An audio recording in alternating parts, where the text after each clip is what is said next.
Bab 548. Membantu ayah mertua mengumpulkan utang.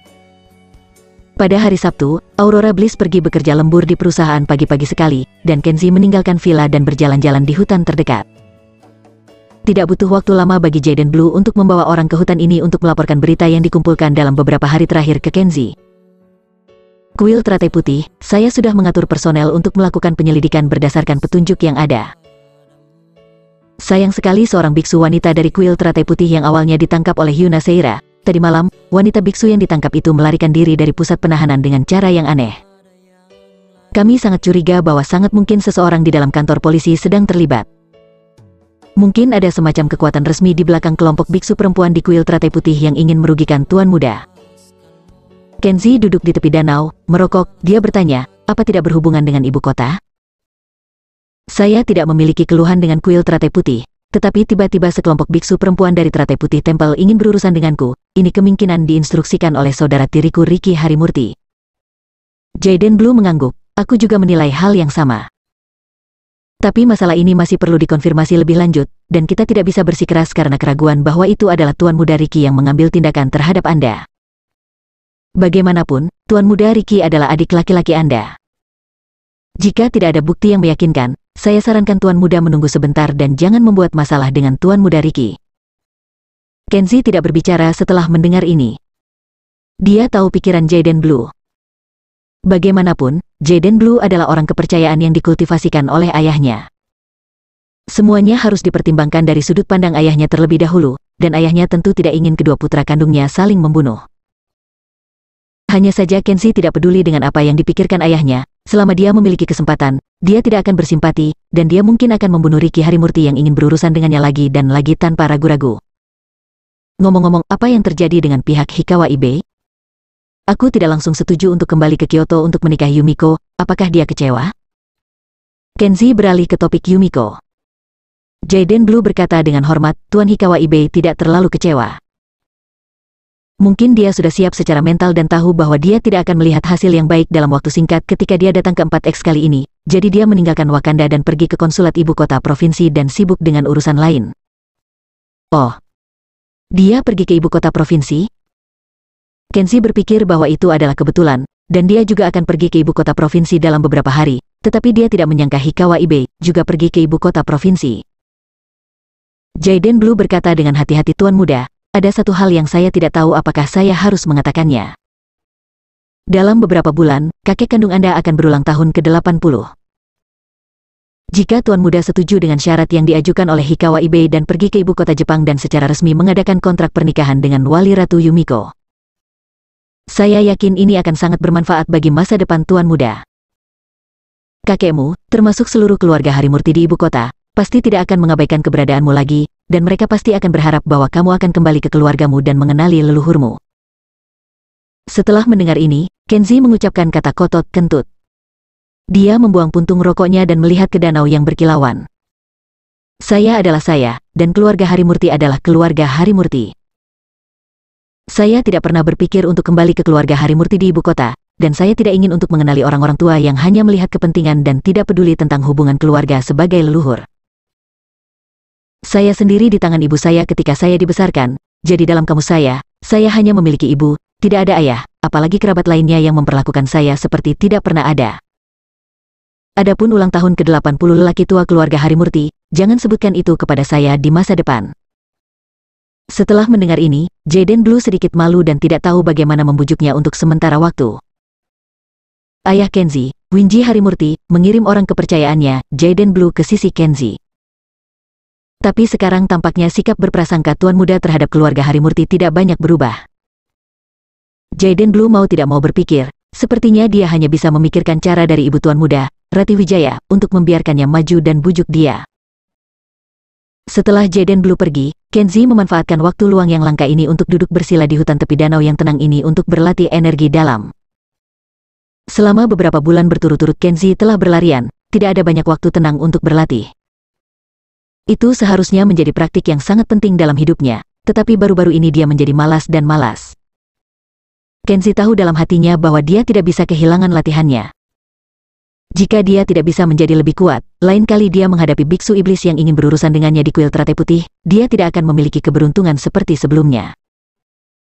Siang hari, hanya ayah mertua Renal Bliss dan Kenzie yang makan di rumah di villa, mungkin karena penipuan 800.000 oleh perusahaan manajemen kekayaan. Kenzie memandangnya dan tahu bahwa hatinya masih sakit, jadi dia meletakkan sendoknya dan berkata, "Ayah, apakah kamu kekurangan uang sekarang? Aku punya uang di sini, kamu bisa mengambilnya dulu." Kenzie berkata lalu dia mengeluarkan dompetnya dan mengeluarkan setumpuk uang kertas di dalamnya. Renal Bliss meliriknya, lalu menggelengkan kepalanya dan menghela nafas, "Lupakan saja, itu tidak mudah bagimu, sebaiknya kamu menyimpan uangmu sendiri.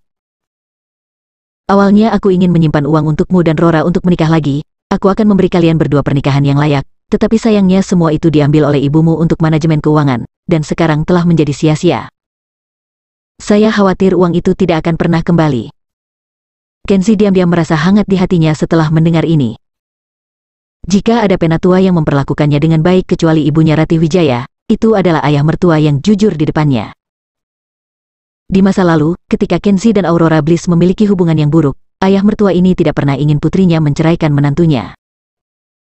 Sekarang, meskipun Kenzie dan Aurora Bliss telah bercerai, ayah mertua ini menantikan pernikahan kembali mereka segera. Kenzie sangat sulit untuk memahami bagaimana ada perbedaan besar dalam sikap terhadap menantu laki-lakinya dibandingkan dengan ibu mertua yang kejam itu. Setelah makan, Kenzie membantu mertuanya mencuci piring, sementara Renal Bliss berkata, "Kenzie, jika kamu bebas, bantu aku mengantarkan makanan untuk ibu mertuamu." Ibu bergabung dengan sekelompok orang pergi ke perusahaan manajemen kekayaan untuk membuat masalah, dan ingin mendapatkan uang kembali dari perusahaan manajemen kekayaan. Kamu bisa membawakan makanannya, dan kamu juga bisa membantunya. Kamu tidak harus melakukan banyak hal. Berkumpul saja, atau paling banyak membantu memasang selusin spanduk untuk komplotan debitur itu. Oke. Kenzie mengangguk dan tidak mengatakan apa-apa. Setelah mencuci piring, dia mengambil termos dan pergi ke perusahaan manajemen kekayaan yang disebutkan ayah mertuanya. Bab 549. Apakah Anda di sini untuk bermain monyet? Kenzie turun dari taksi dan segera melihat bahwa alun-alun parkir dari perusahaan manajemen kekayaan sudah penuh sesak dengan orang-orang. Banyak pria dan wanita tua berkumpul di sana, dengan berisik meminta perusahaan manajemen kekayaan untuk membayar hutang mereka, dan ada banyak anak muda, orang-orang memegang spanduk meminta hutang, berdiri di garis depan, mengangkat tangan serempak dan berteriak, "Perusahaan yang tidak bermoral, tidak jujur, kembalikan uang hasil jerih payah kami." Kenzie melihat-lihat di antara kerumunan dan tidak dapat menemukan ibu mertuanya Mulan Rante, tetapi dia bertemu dengan seorang teman poker yang sering bermain kartu dengan Mulan Rante. Teman poker ini juga menjadi kreditur, dan dengan tajam memberitahu Kenzie bahwa Mulan Rante memasuki gedung kantor perusahaan manajemen kekayaan dengan perwakilan dua kreditur, dan bernegosiasi dengan perwakilan perusahaan manajemen kekayaan di dalamnya. Di sisi timur koridor di lantai 3 perusahaan manajemen kekayaan, ada balkon terbuka yang luas. Kenzie pergi jauh-jauh ke balkon dan melihat sudut balkon tempat ibu mertuanya dan ibu Panduwinata sangat marah dengan seorang pria berjas. Perselisihan, mungkin membahas hutang secara pribadi di sana. Seperti Mulan Rante, ibu Panduwinata juga seorang kreditur. Dia menginvestasikan lebih banyak uang daripada Mulan Rante. Untuk mengingini bunga tinggi, ibu Panduwinata tidak hanya berinvestasi di buku peti mati, tetapi juga menginvestasikan uang saudara perempuan dan ipar Aurora Bliss, Panduwinata. Semua simpanan mulut, termasuk hipotek real estate, juga diinvestasikan di perusahaan manajemen kekayaan ini. Jika uang itu pada akhirnya sia-sia, tidak berlebihan untuk mengatakan bahwa ibu Panduwinata mungkin akan melompat dari gedung. Melihat Kenzie datang dengan cara ini, ibu Panduwinata berada dalam suasana hati yang buruk pada awalnya, tetapi sekarang dia melihat menantu kedua dari keluarga Mulan Rante yang tidak memiliki martabat datang, dia menyebarkan amarahnya di tempat. "Mulan Rante, sampah dari keluargamu ada di sini. Tepat pada waktunya, kamu mengatur agar dia melakukan sesuatu, memintanya untuk melompat dari gedung, dan memaksa perusahaan manajemen kekayaan untuk membayar kembali uangnya. Dalam beberapa tahun terakhir ini, banyak perusahaan wealth management di masyarakat telah memutuskan rantai modal mereka, tidak bisa membayar hutang tepat waktu, dan untuk mendapatkan kembali investasi mereka, banyak kreditur sering menggunakan rutinitas menangis, membuat masalah, dan gantung diri.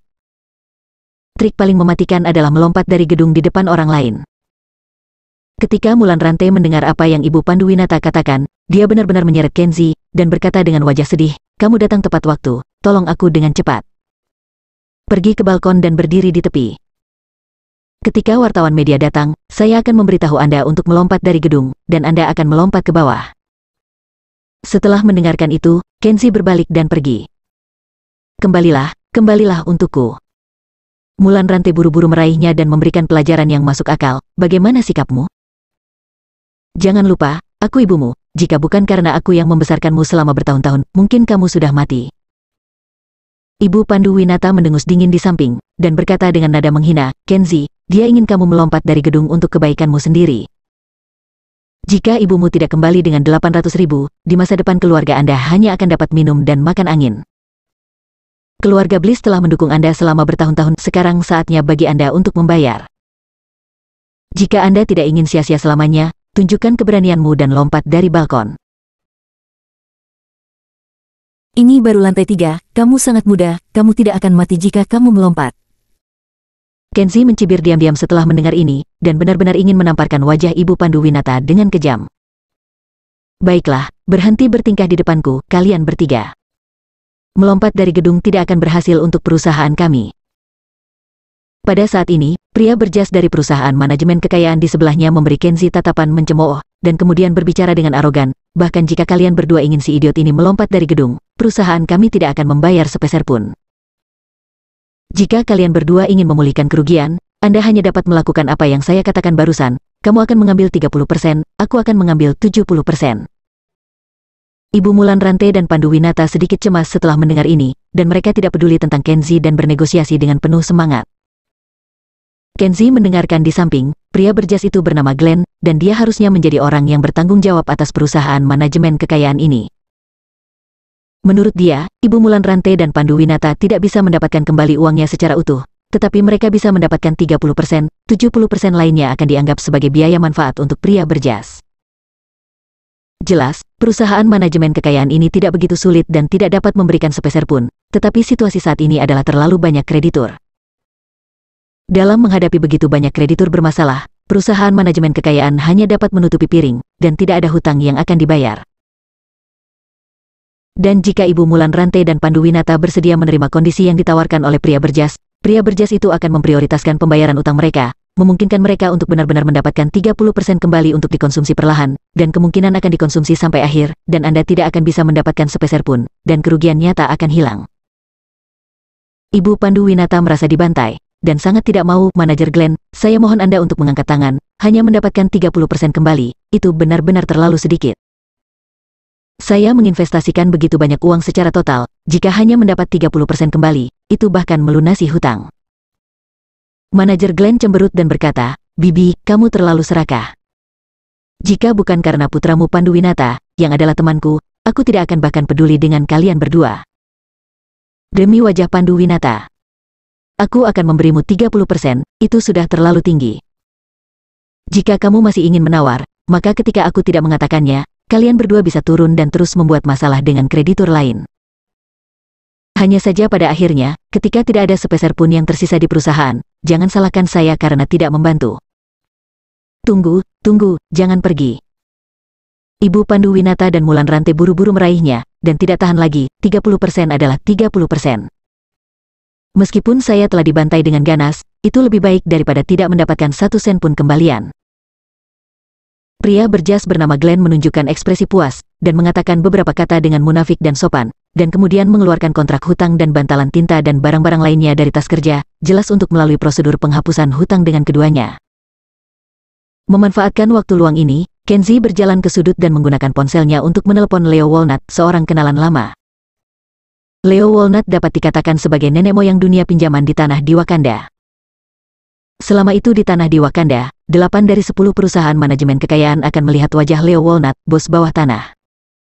Kenzi memperkirakan bahwa Leo Walnut dapat memecahkan masalah keluarga Bliss. Meskipun Kenzi tidak terlalu menyukai ibu mertuanya Mulan Rantai, dalam 800.000 itu, ada juga uang hasil jerih payah ayah mertuanya Renal Bliss dan Aurora Bliss. Di telepon, Leo Walnut dengan hormat berkata, "Tuan Kenzi, jangan khawatir. Uang yang dimasukkan ibu mertuamu, bahkan pokok dan bunganya, tidak akan kurang dari sepeser pun. Jika perusahaan manajemen kekayaan itu tidak berani memberi muka, saya akan memotong kulit mereka hidup-hidup. Kenzi mengangguk dan menutup telepon. Tepat pada saat itu dia melihat bahwa Ibu Pandu Winata telah menandatangani prosedur pembatalan utang, sementara ibu mertuanya Mulan Rante baru akan menandatanganinya. Jangan menandatangani, dia bertanggung jawab untuk mengembalikan 800.000 tunggakannya. Kenzi berjalan mendekat dan meraih pena di tangan Mulan Rante. Ibu Mulan Rante dan Ibu Pandu Winata tercengang, bertanya-tanya apakah mereka salah dengar. Pria berjas bernama Glenn pertama-tama memandang Kenzi dengan heran, dan kemudian mencibir nada yang besar sekali. "Kamu siapa? Apakah kamu di sini untuk bermain monyet?"